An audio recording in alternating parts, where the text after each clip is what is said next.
প্রতি বছর বিশ্বের প্রায় ৮০০ পর্বতারোহী হিমালয় পর্বতের সর্বোচ্চ চূড়া মাউন্ট এভারেস্ট অভিযানে যান। তাদের মধ্যে খুব অল্প সংখ্যক আরোহী তা জয় করতে পারেন।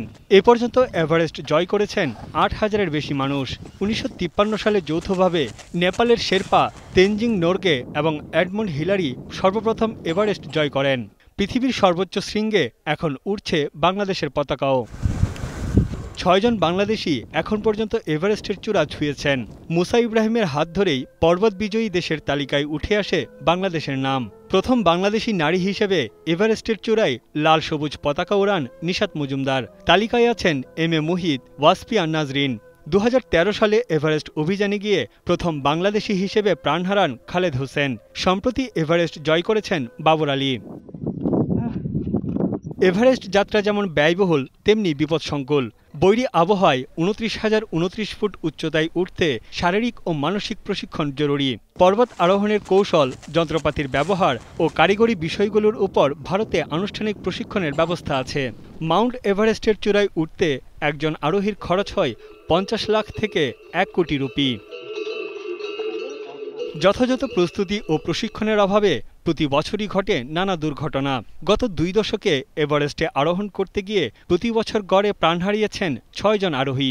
বিশ্বের সবচেয়ে ঝুঁকিপূর্ণ পেশা ধরা হয় শেরপাদের কাজকে। বৈরী আবহাওয়া ও প্রচণ্ড তুষারপাতের কারণে বিপদসংকুল এই অভিযান। মাউন্ট এভারেস্ট অভিযানের উপযুক্ত সময় মার্চ থেকে মে মাস। নেপালে বসন্ত মৌসুমে এভারেস্টের আবহাওয়া কিছুটা অনুকূলে থাকে, তবে অতিরিক্ত পর্বতারোহীর কারণে দুর্ঘটনার সংখ্যাও বেড়েছে। সম্প্রতি পর্বত আরোহীর সংখ্যা নির্দিষ্ট করে দিয়েছে নেপাল সরকার। ২০২০ সালে করোনার কারণে এভারেস্টে আরোহণ বন্ধ ছিল। তিব্বত এবং নেপাল এই দুই দিক থেকেই এভারেস্টের চূড়ায় উঠা যায়। খরচ কিছুটা কম হওয়ায় এভারেস্ট অভিযানের জনপ্রিয় রুট নেপাল। তবে অভিযানে দরকার হয় নানা রকম সরঞ্জাম ও যন্ত্রপাতির।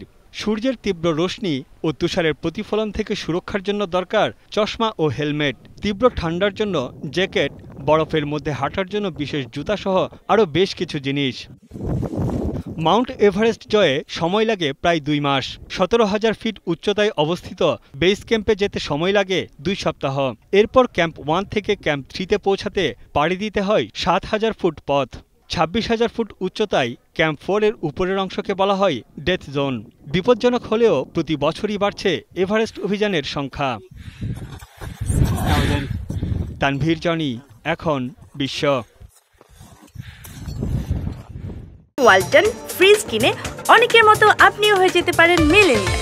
সেরা পণ্যের সেরা অফার।